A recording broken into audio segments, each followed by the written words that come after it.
A quiet park, a sunny afternoon, and one woman minding her own business, until a gang of men surrounded her, thinking they had found an easy target. What they didn't know? She was a Navy SEAL. What happens next will leave you stunned. Before we start the story, comment below where you're watching from today, and if you enjoy this story, don't forget to hit that subscribe button. The park was calm that afternoon, the kind of peace that felt too perfect to last. The golden sunlight filtered through the branches, casting long shadows across the grass. Children's laughter echoed from the swings, blending with the faint chirping of birds.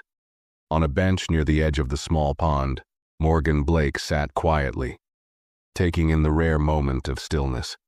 Her black leather jacket rested beside her, revealing a muscular build under a simple gray t-shirt. A faint scar on her forearm caught the sunlight, a subtle reminder of battles fought far from here. Morgan's eyes scanned the park, more out of habit than suspicion. A jogger passed by, offering a polite nod, which she returned with a faint smile. Her years as a Navy SEAL had trained her to notice everything, details that most people missed. Her sharp instincts picked up on subtle shifts in the atmosphere, like the awkward shuffle of a man a few yards away, or the way a group of teenagers lingered by the playground a little too long. None of it felt dangerous, but something in the air made her uneasy. Across the park, 4 men stood under an old oak tree. Their voices carried sharp laughter, a kind that cut through the peaceful ambiance. One of them, tall and broad-shouldered, leaned against the tree, his shaved head gleaming under the sunlight. Tattoos snaked up his neck, partially hidden by the black hoodie he wore. He nudged one of the others, a wiry man with a patchy beard, and pointed in Morgan's direction. She felt their stares before she saw them, her instincts flaring with a faint prickle down her spine. Turning her head slowly, she met their gaze, and they didn't look away. Morgan didn't react. She kept her posture relaxed, one arm draped casually over the back of the bench, the other resting on her lap. But her mind was working quickly. The men didn't blend in with the usual park-goers. Their laughter wasn't the kind shared between friends. It had a mean edge to it. The way they shifted their weight, the subtle smirks they exchanged, it all hinted at trouble. She noticed the leader's movements as he stepped forward, his gait slow and deliberate. His companions followed, their voices growing louder, their tone carrying mockery and false confidence. They were closing the distance now, spreading out slightly as if circling prey. Morgan's muscles tensed slightly, though her calm expression didn't falter. She had faced worse before, and she wasn't about to show fear. Tank, the leader, finally stopped a few feet away, his voice dripping with mock politeness. "Afternoon, ma'am. Mighty nice day to be out here all alone, don't you think?" His grin was wide and arrogant, his words loud enough to catch the attention of a few bystanders who quickly looked away. Morgan looked up, meeting his gaze with an even expression. "It was," she said simply. "What do you want?" Her tone caught him off guard, but he recovered quickly, glancing back at his crew with a smirk. "No need to get defensive now. We're just friendly folks out for a chat." He gestured to the bag resting beside her on the bench. "That's a nice bag you've got there. Mind if we take a look?" Morgan's lips twitched, the faintest hint of a smirk playing at the corners. "That's not how politeness works," she said coolly. Her voice was steady, her words sharp enough to cut through the tension. Tank's face darkened, the humor in his tone dropping. "You know what I mean. Hand it over and we won't have any problems." Morgan's eyes flicked between the men, noting their stances and calculating their moves. She remained seated, her voice calm but edged with warning. "I think you've picked the wrong person today." Patchy Beard let out a sharp laugh, stepping closer. "Oh, look at her, thinks she's tough. You hear that, Tank? She's going to fight back." Tank leaned in, his smirk returning, but there was an edge to it now. "We'll see about that." Morgan stood slowly, her movements deliberate. Though shorter than Tank, she carried herself with the quiet confidence of someone who had been through far worse than a few bullies in a park. Her gaze was unwavering, her voice low and measured. "Walk away. You won't like how this ends." For a moment there was silence. The men exchanged glances, their bravado faltering for the briefest second. But Tank's pride wouldn't let him back down. His smirk widened as he gestured to his crew. "She's got a mouth on her. Let's see how tough she really is." Morgan's stance shifted subtly, her weight balanced, her hands relaxed at her sides but ready. Her instincts sharpened, and she braced herself. The moment was about to break, and she knew it wasn't going to end the way they expected. The gang didn't wait long before making their move. One of the younger men lunged at Morgan, his overconfidence showing in his sloppy attempt to grab her arm.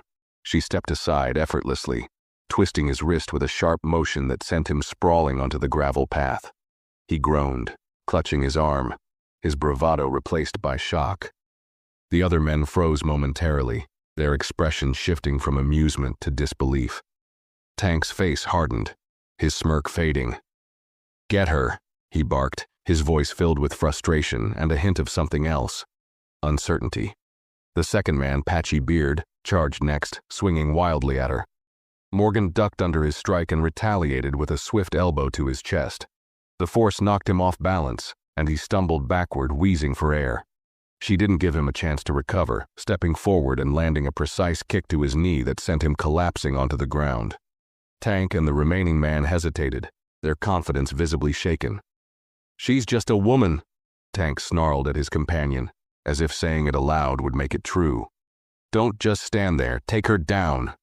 The third man stepped forward reluctantly, his movements less aggressive than his fallen friends. He swung a fist at Morgan, but she sidestepped, grabbing his arm and using his momentum against him. A sharp twist sent him crashing into a nearby bench, where he lay groaning, his face pale with pain. Morgan turned to face Tank, her stance steady, her eyes locked on him. She could see the shift in his demeanor now. The smug arrogance had cracked, replaced by anger and a flicker of doubt. "You really want to keep this going?" she asked, her voice calm but with a sharp edge. "Walk away, while you still can." Tank's jaw tightened, his fists clenching at his sides. The other men were down, but his pride wouldn't let him leave. He took a step forward, looming over her, his sheer size an attempt at intimidation. "You think you've won?" he growled, his voice low and venomous. "You don't know who you're messing with." Morgan didn't flinch. "Neither do you." With a roar, Tank swung a massive fist at her, but Morgan was ready. She ducked under his punch and drove her elbow into his ribs. The impact forced him to stumble back, clutching his side. She followed up with a calculated low kick to his shin, throwing him off balance. He staggered but stayed on his feet, his face contorted with pain and fury. The sound of distant sirens broke through the tension. Tank froze, his head snapping toward the sound. The police were on their way. His eyes darted to his crew, Patchy Beard still struggling to get up, the younger men groaning in pain on the ground. "This isn't over," Tank spat, his voice a mix of rage and desperation. He shot Morgan a final venomous glare before turning on his heel. "Let's go," he barked at his men. One by one, they limped away, throwing curses and threats over their shoulders. Morgan didn't move, her gaze following them until they disappeared into the trees. Her breathing was steady, though her ribs ached from a poorly blocked punch. She stood still, her instincts scanning for any lingering threats until she was certain they were gone. The sirens grew louder, and within moments 2 squad cars pulled up, their red and blue lights painting the park in flashes of color. Officers stepped out cautiously, their hands resting on their holstered weapons. "Ma'am, are you okay?" one of them asked, his tone firm but concerned. "We got a call about a disturbance." Morgan nodded, her voice steady despite the lingering adrenaline. "I'm fine, they're gone now." The officer's eyes scanned the scene, taking in the scuffed gravel, the bent bench, and the faint scrape on Morgan's forearm. "Did they hurt you?" he asked. "Nothing I can't handle," she replied, her tone even. The officer frowned but nodded, pulling out a notepad. "Can you describe them?" Morgan hesitated for a moment, replaying the confrontation in her mind. The details came easily. Tank's shaved head, the tattoos on his neck, the wiry frame of Patchy Beard, the overconfidence of the younger men. She relayed everything with sharp precision, her voice cold and measured. "They'll be back," she added, her gaze steady. This wasn't just random. They thought they could intimidate me. They've done it before, and they'll do it again. The officer's pen hovered over the notepad, his brow furrowing. Meaning what? Meaning they've been targeting people, Morgan said, her tone hardening. People like me, and they won't stop until someone makes them. The officer's expression darkened as he finished taking notes. We'll look into it, he said. But for now, we'll need you to come down to the station and file a formal report. Morgan nodded, her jaw tightening. I'll be there. As the officers returned to their vehicles, Morgan stood alone for a moment, her body aching but her resolve unshaken. She knew this wasn't the end. Tank's parting words echoed in her mind, a challenge she had no intention of backing down from. This wasn't over, not by a long shot. The fluorescent lights of the police station buzzed faintly as Morgan sat across from Officer Reyes, a young man with sharp eyes and a no-nonsense demeanor. His notebook lay open in front of him, and he tapped a pen against the edge of the table as he studied her. Morgan's expression was calm, but her body still hummed with adrenaline. The fight in the park was over, but the gang's hateful words lingered in her mind. Let's start from the top, Miss Blake, Reyes said, his voice steady. You said there were 4 men. Can you walk me through what happened?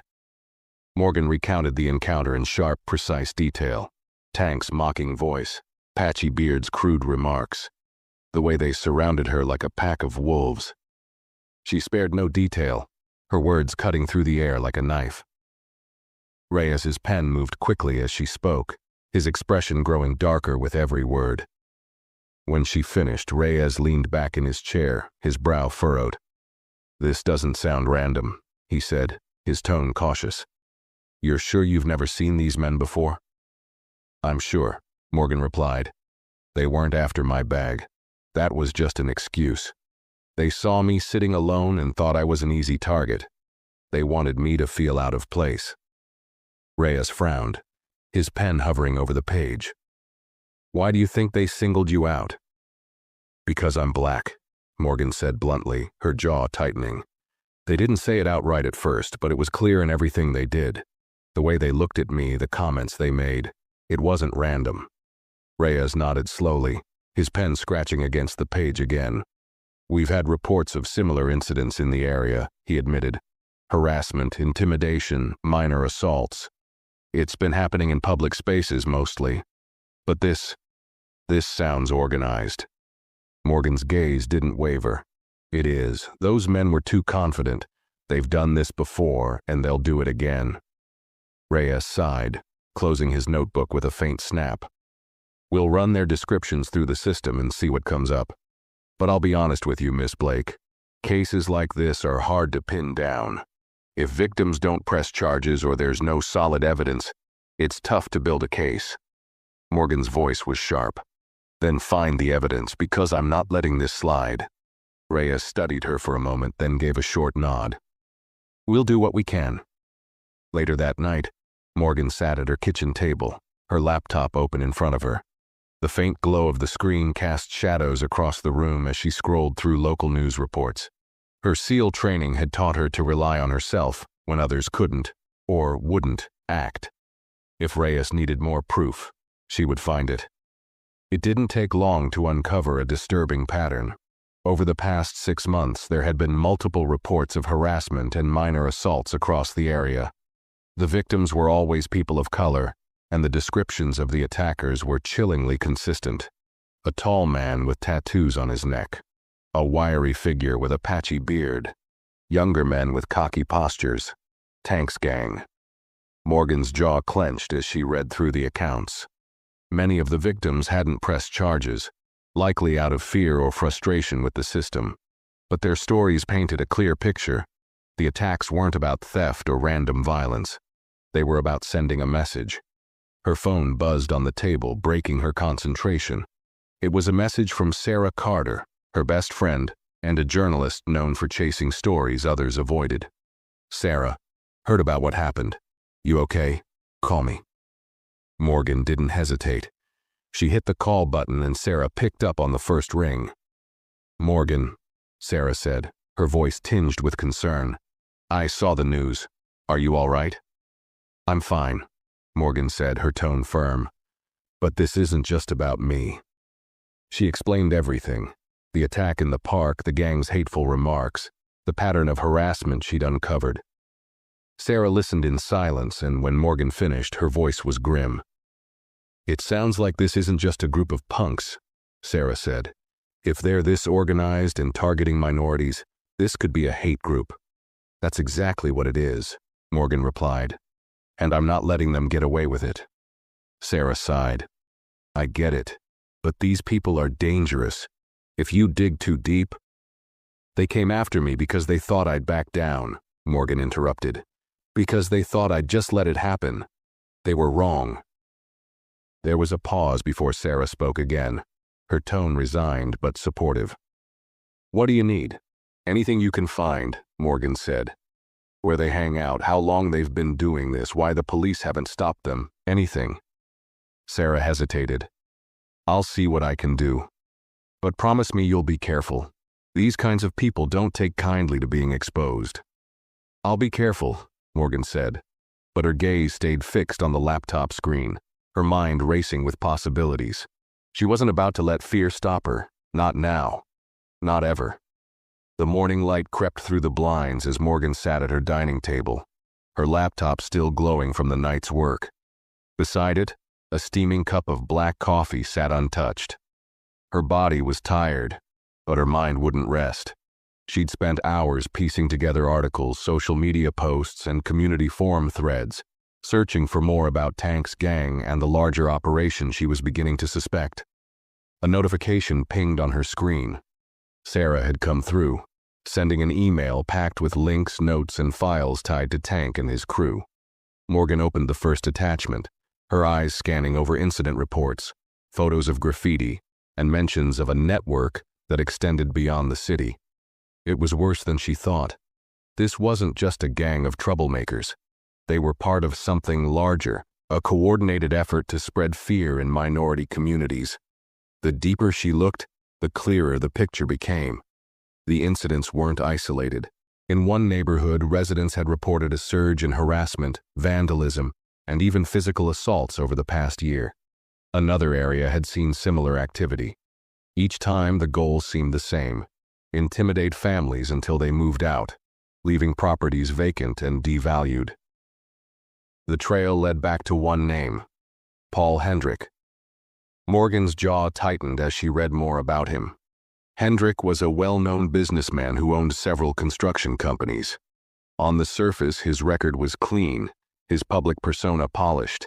He was active in the community, funding development projects and donating to local causes. But Sarah's notes hinted at a darker truth. Hendrick's construction firms were tied to shell companies that funneled money into these hate groups, supporting their activities while keeping his own hands clean. Her phone buzzed again. This time, it was a call from Officer Reyes. She answered quickly, her tone sharp. What did you find? I ran the descriptions you gave me, Reyes said, his voice tight. Tank's name is Gary Walker. He's been arrested before. Assault, vandalism, the usual. Patchy beard as Russell Hayes, same story. But it gets worse. We've linked them to multiple incidents in the area. This isn't just street-level stuff. It's coordinated. I know, Morgan replied. It leads back to Hendrick. He's using these gangs to clear out neighborhoods so he can buy up the properties on the cheap. Reyes sighed heavily. That's a big accusation, Blake. Do you have proof? Not yet, Morgan admitted, her frustration evident. But I'm working on it. What about you? We've been looking into Hendrick for a while, Reyes said. There've been whispers about him funding extremist groups, but nothing we can act on. He keeps everything at arm's length. If we're going to make a case, we'll need something concrete. Morgan's voice hardened. Then we make it concrete. Later that evening, Morgan met Sarah in a small coffee shop across town. The place was quiet, the hum of conversation blending with the hiss of an espresso machine. Sarah's laptop was already open when Morgan arrived, her expression a mix of exhaustion and determination. You were right, Sarah said, sliding a folder across the table. Hendrick isn't just funding these groups, he's directing them. The money flows through his shell companies to local gangs like Tank's. They're the ones on the ground, but the orders are coming from him. Morgan opened the folder, scanning the documents inside. Bank transfers, anonymous donations, payments to community improvement projects that never existed. It was all there, a financial trail that linked Hendrik to the violence plaguing the city. Sarah leaned forward, her voice low. He's careful. He uses middlemen to keep his name out of it. But we've got enough to start connecting the dots. If we can link him directly to Tank's crew, it's over for him. Morgan's mind raced as she flipped through the files. What about Tank? If we can get him to talk? That's risky, Sarah interrupted. Men like Tank don't flip easily. Even if he's scared, Hendrik's reach is long. He might decide it's safer to keep his mouth shut. Then we make him talk, Morgan said, her tone firm. Hendrik thinks he's untouchable because no one's been willing to push hard enough. That changes now. Sarah hesitated, glancing around the coffee shop before lowering her voice further. If you're going after them, you need to be careful. These people aren't just criminals. They're organized. They won't stop at intimidation. Morgan looked up, her gaze steady. Neither will I. Sarah sighed, leaning back in her chair. Just promise me you won't do this alone. Hendrik's dangerous, but Tank's the kind of man who'd do something reckless if he feels cornered. Morgan nodded, but her focus was already elsewhere. She had the pieces of the puzzle. Now she just needed to put them together. Tank and his crew were the key to taking Hendrik down, and Morgan wasn't about to let them slip through her fingers. The dim glow of streetlights barely illuminated the rundown bar on the edge of town. The air outside was thick with the smell of oil and asphalt, and a faint bass line from inside vibrated through the cracked walls. Morgan sat in her car, parked across the street, her eyes fixed on the entrance. This was Tank's usual spot, according to Sarah's research. It wasn't much, but it was the best lead she had. Two men lingered near the door, smoking and exchanging words in low tones. They didn't look like Tank's crew, but Morgan knew better than to assume they weren't connected. She adjusted her cap, pulled it lower over her face, and stepped out of the car. Her boots crunched softly against the gravel as she crossed the street, her movements calm and deliberate. Inside, the bar was just as grimy as she'd imagined. Dimly lit, smoky, and filled with the low murmur of conversations that paused briefly when she entered. Heads turned for a moment, sizing her up, before turning back to their drinks. Morgan moved toward the bar, her eyes scanning the room. Patchy Beard sat at a corner booth with one of the younger men from the park, their heads close as they talked in hushed voices. She recognized them instantly. The bartender, a wiry man with a tired face, looked up as Morgan approached. "What'll it be?" he asked, his tone gruff. "Information," Morgan replied, sliding a $20 bill across the counter. "I'm looking for someone. Big guy, shaved head, tattoos on his neck. Goes by Tank." The bartender's expression didn't change, but his eyes flicked briefly toward the corner booth. "Never heard of him," he muttered, wiping down a glass. Morgan slipped another bill onto the counter. "You sure?" He hesitated, glancing toward the booth again before leaning in closer. "They were here earlier," he said in a low voice. "Left in a hurry when word got around the cops were sniffing. Heard him mention something about a warehouse on Fletcher Street. That's all I know." Morgan nodded, slipping him one more bill for good measure. "Thanks." She turned and left the bar, her mind already racing. Fletcher Street was in the industrial district, a maze of abandoned warehouses and forgotten factories. If Tank was hiding out there, it wouldn't be easy to find him. But it also meant he was running out of places to go. An hour later, Morgan crouched behind a stack of rusted shipping containers, her breath steady as she observed the warehouse. The building was dimly lit, its cracked windows glowing faintly from a single overhead bulb inside. Shadows moved behind the glass, at least 3, maybe more. She recognized one of them as Tank. His large frame was unmistakable, even from a distance. 2 men stood at the main entrance, one smoking a cigarette while the other shifted his weight nervously. Morgan's eyes scanned the area, her SEAL instincts kicking in. She noted potential entry points, blind spots, and the placement of the guards. It wasn't a full-scale operation, but it was enough to make her approach cautiously. Sliding around to the side of the warehouse, Morgan found a broken window partially hidden by overgrown bushes. Testing the frame carefully, she slipped inside, landing silently on the concrete floor. The air was stale, filled with the smell of oil and decay. She stayed low, moving from shadow to shadow as the faint murmur of voices guided her deeper into the building. From her vantage point behind a stack of crates, she could see Tank standing near a makeshift table. Patchy Beard and another man sat nearby, their body language tense. A handful of others lingered in the shadows, their faces indistinct but their presence clear. "I told you we lay low until this blows over," Tank growled, his voice carrying across the room. "No more park jobs, not until I say so." Patchy Beard shifted uncomfortably. "People are asking questions," he muttered. "We're sitting ducks." "Let them ask," Tank snapped. "We don't move until I say so. End of discussion." Morgan's jaw tightened as she listened. This wasn't just a gang. This was an operation. Tank was running things on the ground, but his orders were coming from somewhere higher up. Hendricks' name loomed in her mind, the missing piece she needed to tie everything together. Reaching into her pocket, she pulled out her phone and quickly typed a message to Sarah. "Found him. Warehouse on Fletcher. Call Reyes now." She hit send, then slipped the phone back into her pocket. Her eyes stayed on Tank as she adjusted her stance, readying herself. The police were on their way, but she wasn't leaving without answers. This wasn't over. Not yet. Morgan's voice sliced through the tension in the warehouse like a knife. "Tank!" The room froze, heads snapped toward her, and for a moment, there was only silence. Tank's eyes narrowed as he stepped forward, his massive frame casting a shadow across the table. Recognition flared in his expression, followed quickly by anger. "You," he growled, his voice low and dangerous. "You've got some nerve walking in here." Morgan stood tall, her expression calm but unyielding. "We're going to have a conversation, Tank, and you're going to tell me everything I want to know." The men around the room exchanged uneasy glances, their earlier bravado starting to crack. Tank's smirk returned, but it was forced, his confidence more of a mask than a reality.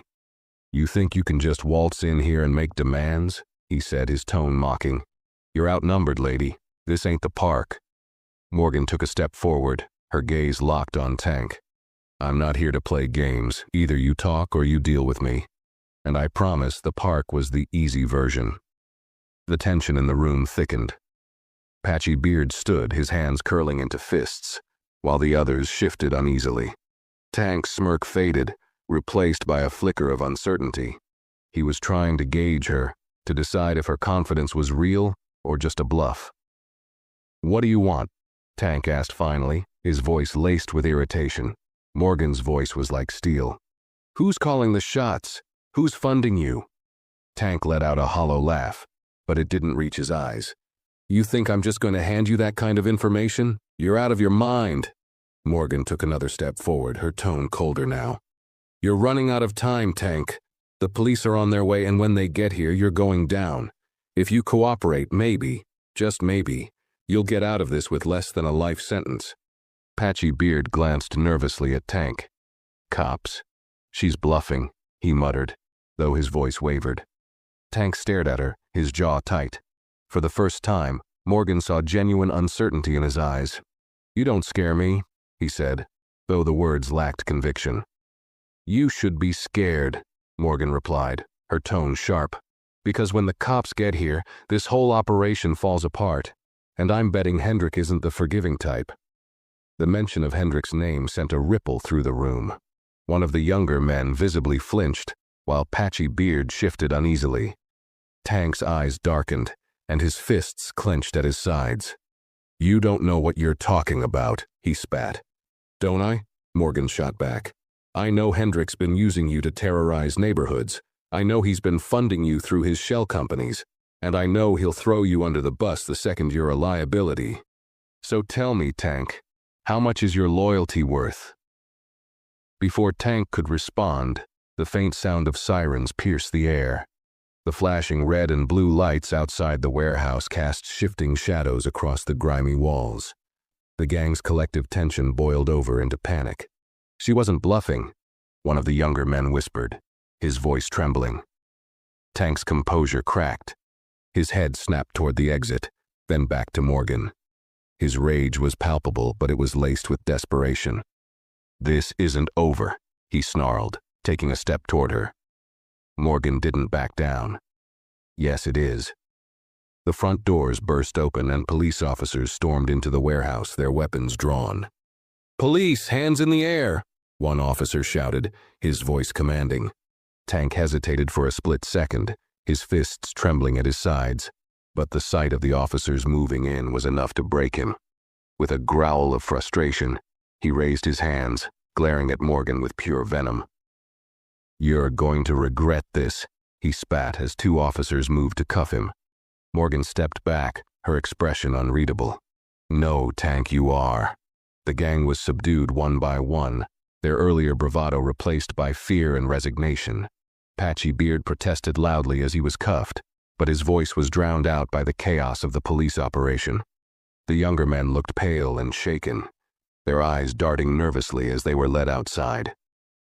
Officer Reyes entered the warehouse, his gaze sweeping the scene before landing on Morgan. "Looks like you found them," he said, a hint of admiration in his tone. "They weren't hard to find," Morgan replied evenly, though her body ached from the tension.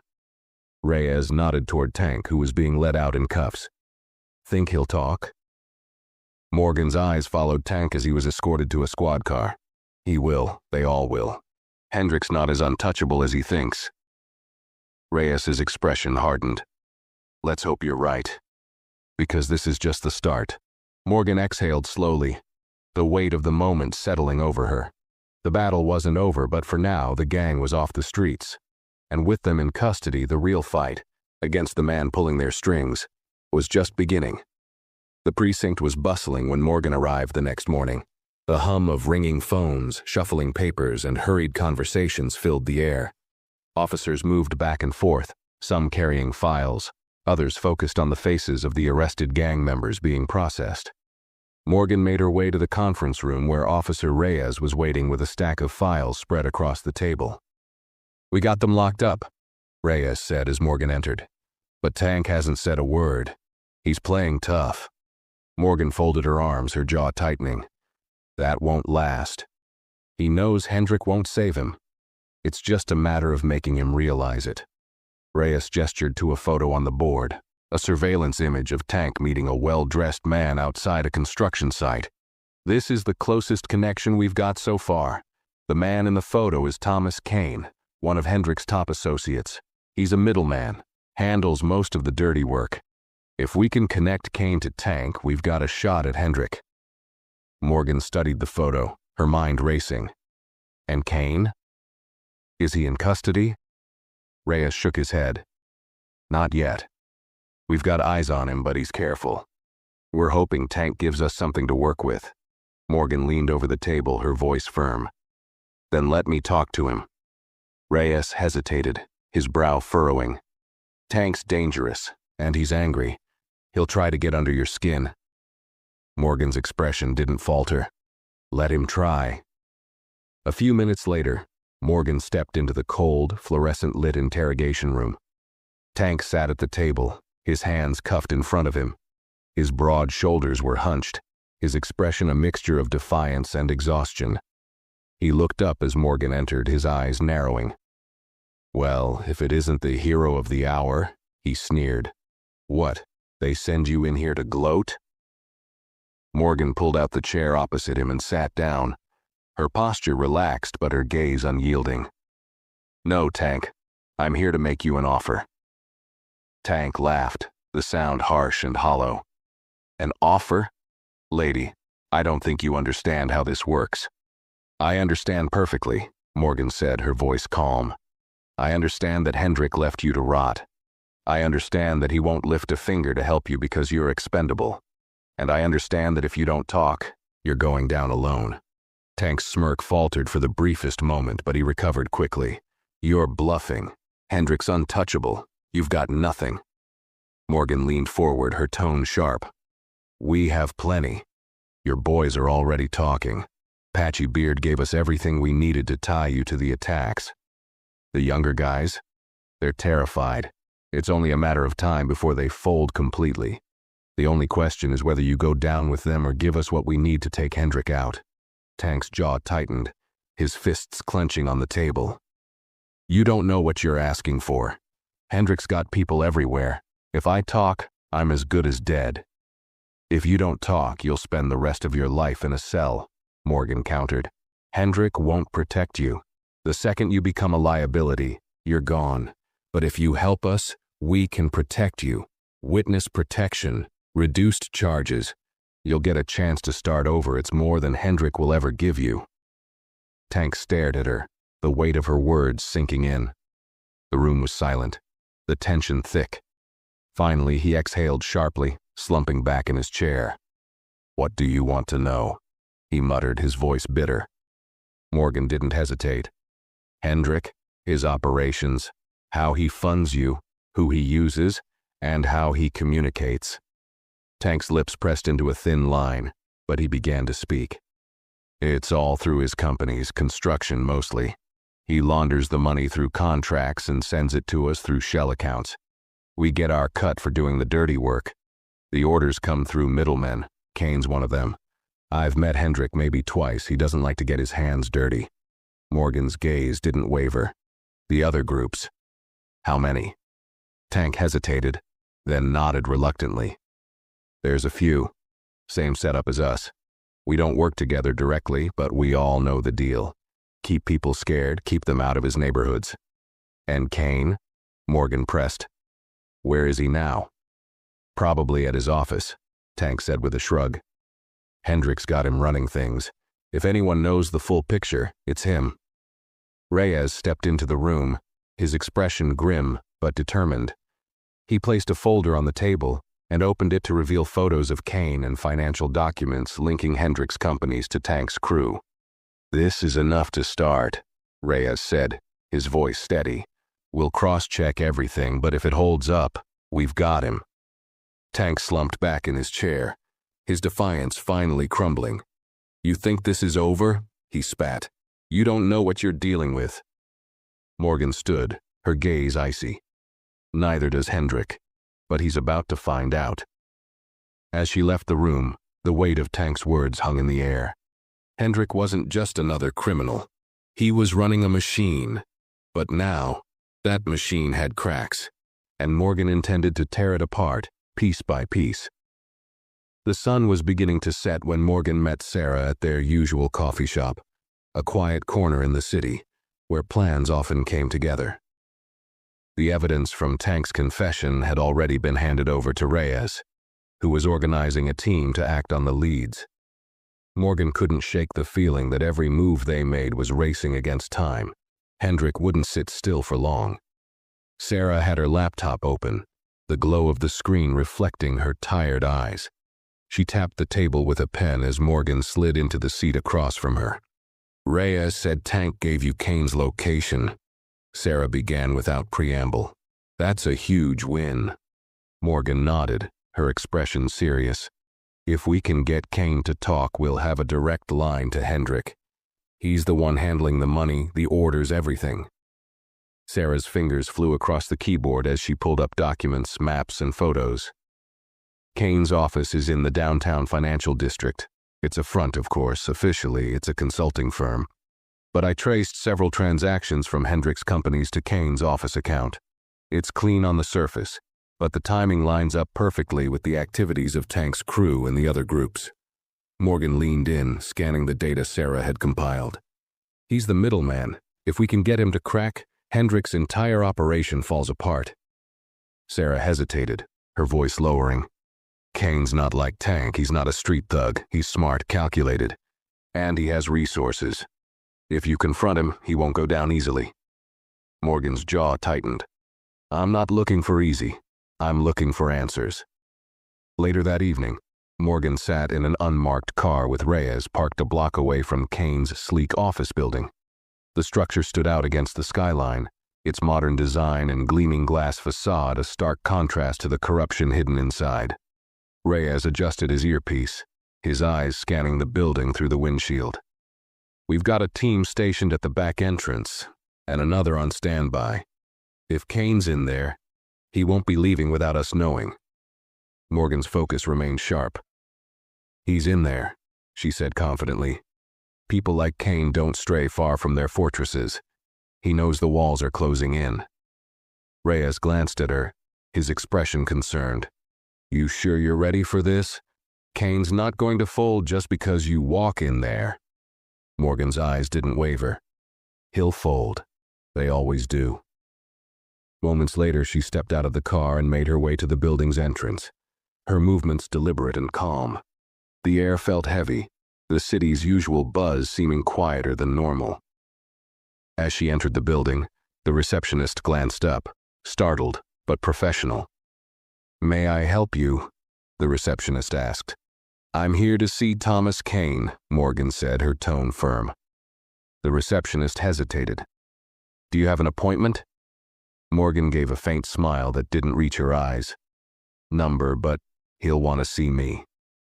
Before the receptionist could respond, Morgan's sharp gaze caught movement in her peripheral vision. A man in a tailored suit stepped into the lobby, his face carefully neutral. Thomas Kane. "That's all right," Kane said smoothly, addressing the receptionist without taking his eyes off Morgan. "I'll handle this." Morgan squared her shoulders as Kane approached, his demeanor calm and collected. He extended a hand, but she didn't take it. "You must be Ms. Blake," he said, his tone polite but with a hint of disdain. "I've heard about you." "I'm sure you have," Morgan replied, her voice cold. "We need to talk." Kane motioned toward the elevator, his smile thin. "Then let's talk." The elevator ride to his office was tense, the silence filled with unspoken threats. Kane stepped out first, leading her into a pristine space filled with minimalist furniture and sleek decor. He gestured for her to sit, but Morgan remained standing. "You've been busy," Kane began, pouring himself a drink. "Your meddling cost me a few good men. Do you plan to keep this up?" Morgan didn't flinch. "I'm here to give you a chance, Kane. Talk now, and maybe you walk out of this with less than a life sentence." Kane laughed, the sound hollow. "You think you can scare me? You're barking up the wrong tree." Ms. Blake Morgan's expression hardened. "I know everything. The shell companies, the payments, the orders. I know Hendricks pulling the strings and you're his errand boy. The only question is how long you plan to stay loyal to someone who will drop you the second you're no longer useful." Kane's eyes flashed with irritation, but his smile didn't waver. "You're clever, I'll give you that. But Hendrick is untouchable. Even if you take me down, someone else will take my place. That's how this works." "Not this time," Morgan said firmly. "We have enough to bring you in. The only question is whether you want to go down with Hendrick or help us bring him to justice." Kane's smile faded, his grip tightening on the glass in his hand. For the first time, there was a flicker of doubt in his eyes. "You're playing a dangerous game," he said quietly. "So are you," Morgan replied. "But your time's up." Before Kane could respond, the sound of heavy boots echoed in the hallway. The door burst open and Reyes entered with a team of officers, weapons drawn. "Thomas Kane, you're under arrest," Reyes announced, his voice steady. Kane's calm facade crumbled as he was cuffed, his protests drowned out by the officers reading him his rights. Morgan stepped aside, her gaze cold as she watched him being led away. Reyes turned to her, a hint of relief in his expression. "We've got him. Now we tie it all back to Hendrick." Morgan nodded, but her mind was already racing. Kane was in custody, but Hendrick wouldn't go down without a fight. The real battle was just beginning. The precinct was alive with activity as Kane sat in the interrogation room, his once confident demeanor shattered. Through the observation window, Morgan watched him fidget in his seat, his polished appearance now rumpled and undone. The man who had oozed arrogance just hours earlier now looked every bit as cornered as he was. Officer Reyes stood beside her, holding a thick file filled with financial records, transaction logs, and surveillance photos. "He's breaking," Reyes said, his voice low. "But he's still holding back. He's more afraid of Hendrik than he is of us." Morgan's jaw tightened. "Then we make him more afraid of what happens if he stays quiet." Reyes nodded, pushing the door open and stepping inside. Morgan followed, her presence instantly commanding the room. Kane's eyes darted toward her, and for a moment, she saw the flicker of recognition. He knew she wasn't here to waste time. "Mr. Kane," Reyes began, his tone measured, "you're in a lot of trouble. The evidence we have on you is more than enough for a conviction, but we're willing to talk if you are." Kane scoffed, though the tremor in his voice betrayed his fear. "You think I'm going to sell out Hendrik? You have no idea who you're dealing with." Morgan leaned forward, her voice cutting through the air like steel. "We know exactly who we're dealing with. And we know Hendrik won't protect you. Right now, you're nothing but a loose end to him. You really think he'll stick his neck out for you?" Kane's facade cracked further, his gaze dropping to the table. "You don't understand," he muttered. "Hendrik isn't just some businessman. He has people everywhere, judges, cops, politicians. You take me down, and it won't make a difference." Morgan's eyes narrowed. "It will if we take him down with you. But that only happens if you start talking." Reyes slid the file across the table, opening it to reveal pages of incriminating evidence. "This is what we already have. Financial records tying Hendrik's companies to illegal activities. Witnesses who can place you at meetings with gang leaders. And let's not forget your little operation on Fletcher Street." Kane's hands clenched into fists, his knuckles white against the edge of the table. "You don't get it," he said through gritted teeth. "If I talk, I'm dead. Hendrik will find me no matter where I go." Morgan's voice was sharp. "Not if we take him down first. Help us, and we'll make sure you're protected. Witness protection, new identity, the works. Or you can keep your mouth shut and spend the rest of your life in prison, knowing Hendrik doesn't care whether you live or die." The silence in the room was suffocating as Kane wrestled with the weight of his decision. Beads of sweat dotted his forehead, and his breathing quickened. Finally, he exhaled shakily, slumping back in his chair. "All right," he said quietly. "What do you want to know?" Reyes exchanged a glance with Morgan before pulling out a notepad. "Start with the structure. How does Hendrik run his operation?" Kane's voice was strained but steady as he spoke. "It's all through his companies. Construction, consulting, community initiatives. It all looks legit on paper. But the money moves through shell accounts. He uses them to fund the gangs, pay for supplies, and keep everyone in line." "And communication?" Morgan asked, her tone unyielding. "How does he stay connected without leaving a trail?" "He doesn't talk to us directly," Kane admitted. "He uses middlemen like me to pass orders down the chain. Everything's encrypted, burner phones, coded emails. He's careful. But if you trace the money far enough, it all leads back to him." Morgan's eyes locked on Kane. "What about locations? Where does he operate out of?" Kane hesitated, then muttered, "There's a private estate on the outskirts of town.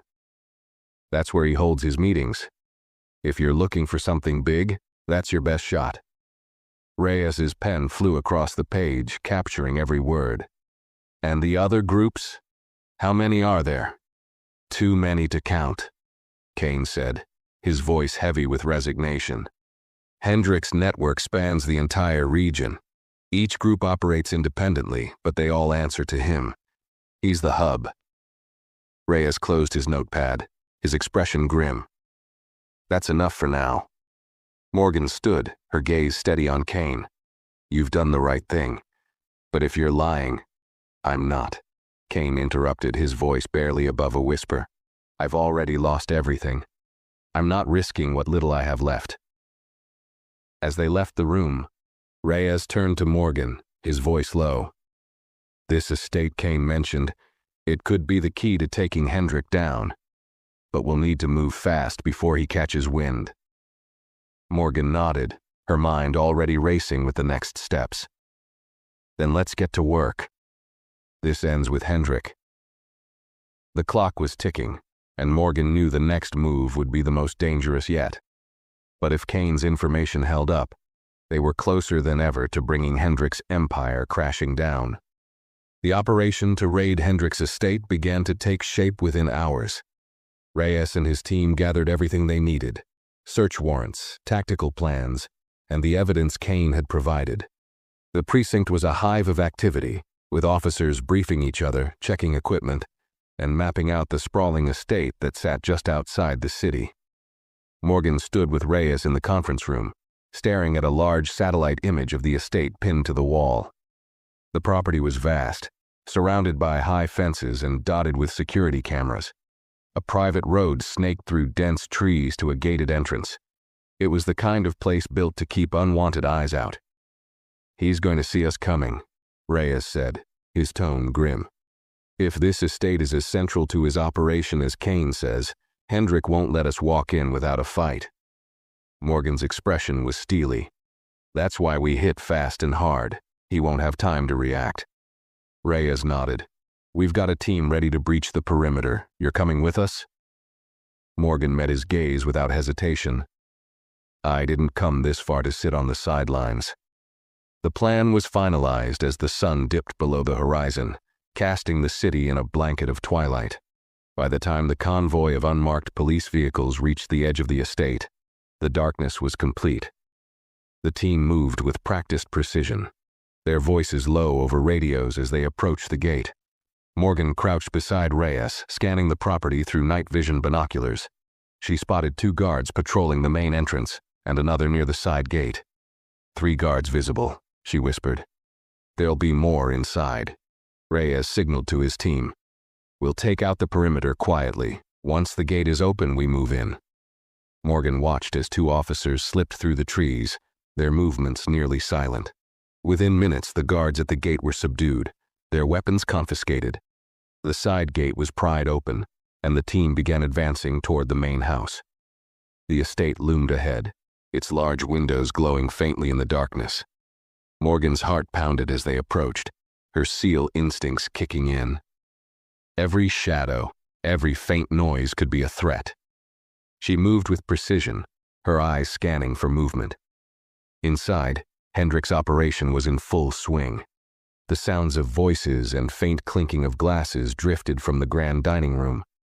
Through a window, Morgan spotted Hendrick himself, seated at the head of a long table, surrounded by a group of men in suits. Papers were spread across the table, and Hendrick's calm demeanor suggested he wasn't aware of what was coming. Reyes gave the signal, and the team moved into position. The doors burst open with a deafening crash, and chaos erupted. "Police, hands in the air!" Officers shouted, their weapons drawn as they poured into the room. Hendrick's guests scrambled to their feet, some raising their hands, others reaching for their phones. Hendrick remained seated, his expression shifting from surprise to cold fury as his eyes landed on Morgan. "You," he muttered, his voice dripping with venom. Morgan stepped forward, her stance unyielding.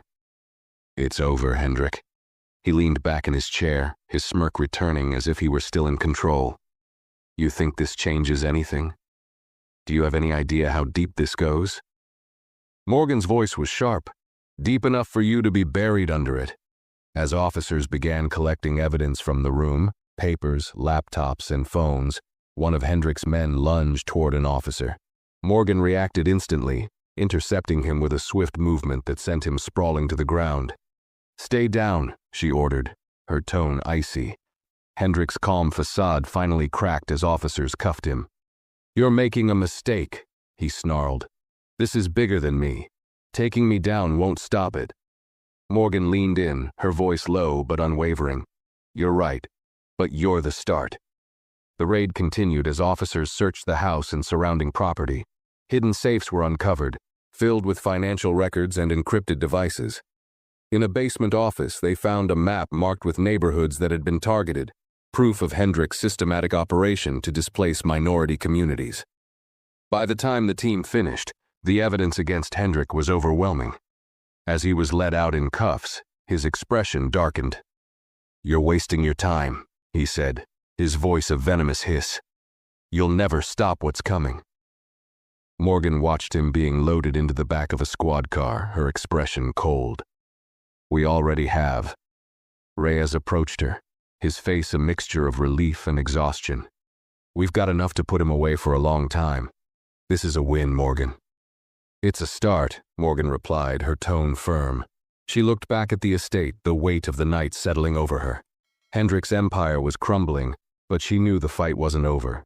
The networks he'd built ran deep, and others would try to take his place. But for now, she allowed herself a moment to breathe.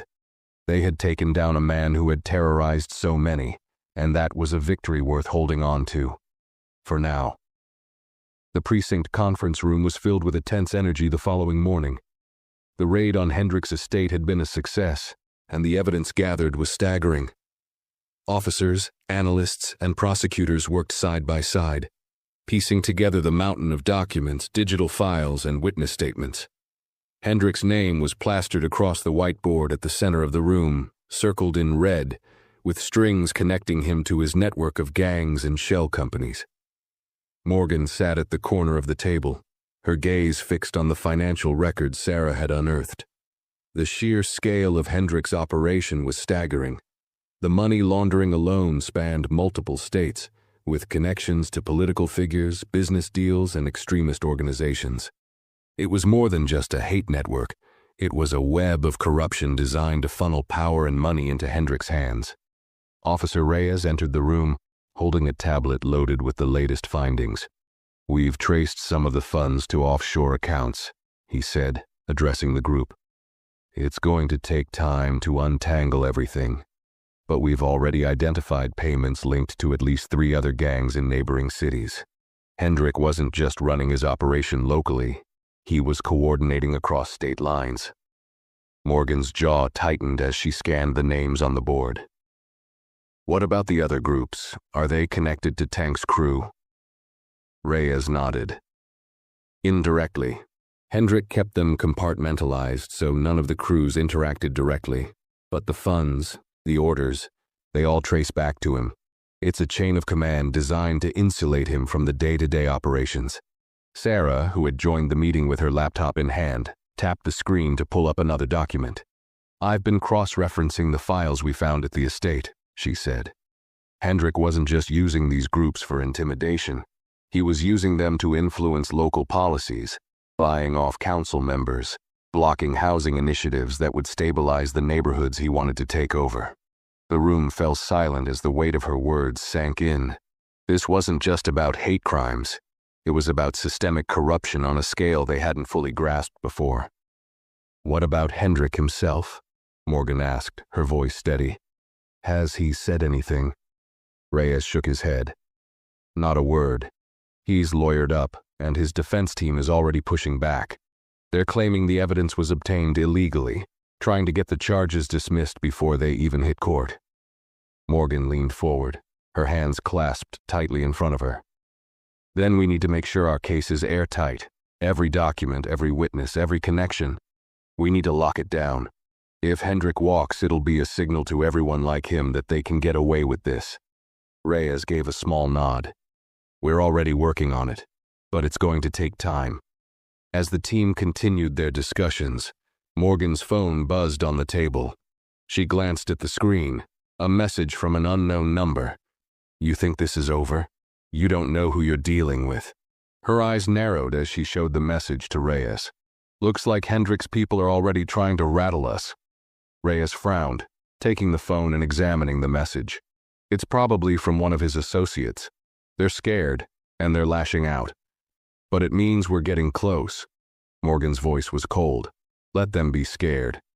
It's nothing compared to what they've done to others." Later that evening, Morgan sat at her desk at home, her laptop glowing softly as she reviewed the latest evidence. Sarah's notes and the precinct's files were spread out in front of her, each one a piece of the puzzle.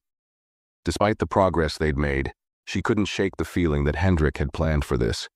He was too methodical, too calculated to be taken off guard completely. Her phone buzzed again, this time with a call from Sarah.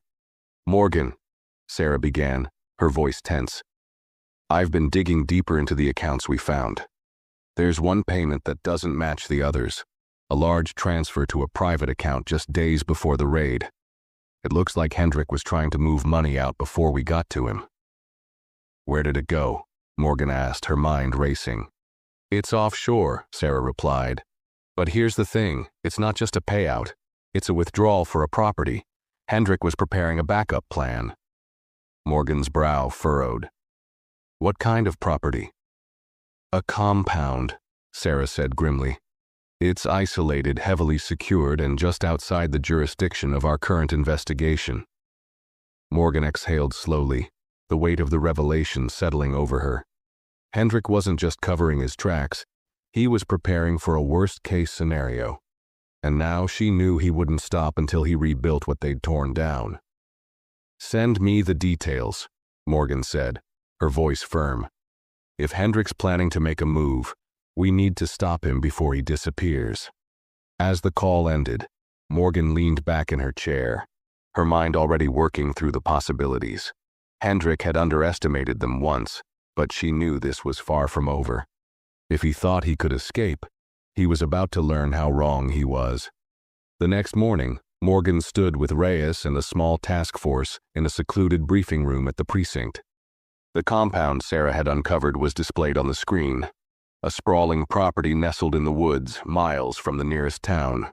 Its high fences, surveillance cameras, and strategically placed guard towers made it clear this wasn't a vacation home. It was a fortress. This is where he's planning to regroup, Morgan said, her voice steady but firm. If he gets there, we'll lose him. He'll rebuild, and everything we've done will be for nothing. Reyes nodded, his expression grim. We have a narrow window. The financial transfer Sarah found shows Hendrik's been preparing this fallback for weeks. We don't know how many people he's stationed there, but it's safe to assume he's not going alone. The map shifted on the screen, zooming in on the compound's layout. It showed a main building surrounded by smaller outposts, with a single access road leading in and out. The dense forest around the property made a stealth approach possible, but the lack of visibility posed its own risks. We'll split into 2 teams, Reyes continued. One will create a diversion at the front gate while the other breaches the perimeter from the east. Morgan, you'll be with the breach team. Morgan's eyes scanned the map, memorizing every detail. What's the timeline? Reyes checked his watch. We move tonight. Hendrik won't sit still for long, and we can't afford to let him disappear. Night fell quickly, the dense canopy of trees around the compound swallowing the moonlight. Morgan crouched with her team near the eastern fence, her body tense and ready. The sounds of the forest surrounded them, rustling leaves, distant animal calls. But her focus was on the faint glow of the compound ahead. Through her earpiece, Reyes's voice came through. Diversion team, in position, stand by. Morgan adjusted her grip on her weapon, her heartbeat steady but quick. The fence loomed ahead, a tall barrier topped with razor wire. Behind it, she could make out the shadowy forms of guards patrolling the perimeter. Go, Reyes commanded. The faint sound of gunfire echoed from the front of the compound, followed by shouts and the blaring of alarms. The guards at the eastern side hesitated, their attention shifting toward the noise. It was the opening Morgan's team needed. They moved swiftly, cutting through the fence and slipping inside undetected. The ground was uneven, the terrain dotted with bushes and scattered debris. Morgan led the way, her movements calculated and quiet. Ahead, the main building loomed larger, its windows glowing faintly. Main building in sight, Morgan whispered into her earpiece, moving in. The team advanced, keeping low as they approached the side entrance. A single guard stood near the door, his weapon slung lazily over his shoulder. Morgan signaled to one of her teammates, who took him down silently with a quick strike. Inside, the building was eerily quiet, the thick walls muffling the chaos outside. Morgan's team moved through the halls, clearing each room methodically. The decor was sparse, the walls lined with filing cabinets and surveillance monitors. It wasn't a home. It was a command center. Through a doorway, Morgan spotted movement. Hendrik was there, standing at a desk piled with documents and a laptop glowing brightly. He was flanked by 2 guards, their postures tense as they listened to his rapid orders. Morgan didn't hesitate. She stepped into the room, her weapon raised. Hendrik, step away from the desk. The guards reacted instantly, reaching for their weapons, but Morgan's team was faster. Shots rang out and the guards fell before they could fire. Hendrik froze, his hands slowly raising as he turned to face Morgan. "This is pointless," he spat, his voice filled with venom. "You think taking me down will stop this? You're a fool." Morgan's gaze was cold, unwavering. "We'll see about that. Hands where I can see them." Hendrik sneered but complied, his movements deliberate. As Morgan's team restrained him, she moved to the desk, her eyes scanning the laptop screen. Files were open, emails, transaction logs, and encrypted messages. It was a treasure trove of evidence. "We've got what we need," she said into her earpiece. "Hendrik's in custody, and we've secured the documents." Reyes's voice came through, filled with relief. "Copy that. We're wrapping up at the front. Good work." As Hendrik was escorted out, his eyes burned with hatred, but Morgan didn't waver. She had faced men like him before, men who thrived on fear and power, but tonight she had stripped him of both. As the team swept through the compound, collecting every piece of evidence they could find, Morgan stood outside, watching as Hendrik was loaded into a vehicle. His empire had fallen, and this time, there was no escape. The courtroom was packed, the air heavy with anticipation as Hendrik sat at the defendant's table. His once pristine suit now seemed like a costume, his confident demeanor replaced by the rigid posture of a man who knew his downfall was inevitable. Around him, lawyers whispered furiously, their efforts to suppress evidence and discredit witnesses unraveling with every new revelation. Morgan sat quietly in the back of the courtroom, her eyes fixed on the proceedings.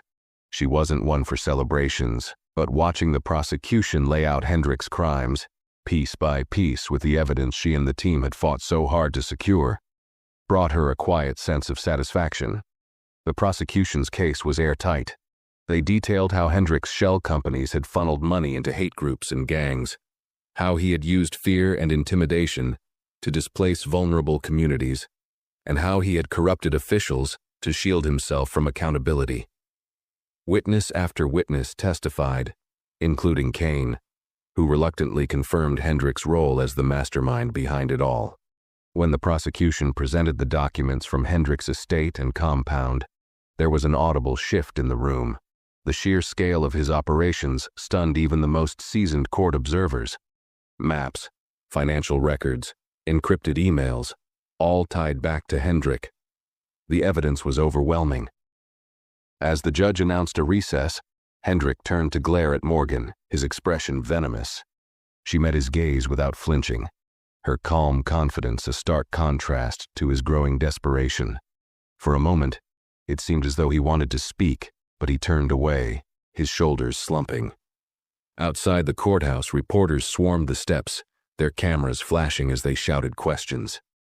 Morgan moved past them without a word, her focus on Reyes and Sarah, who stood waiting near a police vehicle. "That was intense," Sarah said, her tone a mix of exhaustion and triumph. "They're calling this one of the biggest corruption cases in decades." Reyes nodded, his expression serious but relieved. "Hendrik's done. Even if he somehow wiggles out of some of the charges, the public fallout alone will ruin him.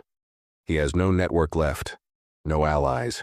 Morgan leaned against the vehicle, crossing her arms. "Good, but this isn't the end. There are still others like him, people who think they can get away with using fear and power to control others." Sarah placed a hand on Morgan's shoulder. "Maybe. But what you've done here, it matters. You've given people a reason to fight back." Reyes glanced at her, a rare smile tugging at his lips. "You're a force to be reckoned with, Blake. Don't think we could have done this without you." Morgan shrugged, her gaze distant. "It wasn't just me, it was all of us. And now it's on everyone to make sure this doesn't happen again." As the crowd outside the courthouse began to thin, Morgan walked toward the park where it all began. The sun was setting, casting a warm glow over the trees and benches. She found the same spot where she had sat weeks ago, the memories of that fateful day still fresh in her mind. Children laughed in the distance, their carefree joy a reminder of why she had fought so hard. The world wasn't perfect, but today, it was a little better than it had been. Hendrik's empire had fallen, and the people he had hurt could finally begin to heal. Morgan exhaled slowly, a faint smile crossing her lips. The fight wasn't over, but for now she allowed herself a moment of peace. She had done what she set out to do, and that was enough. For now. If you enjoyed this story, don't forget to like this video, share your thoughts in the comments below, and subscribe to this channel for more stories like this. Thanks for watching, and see you in the next one.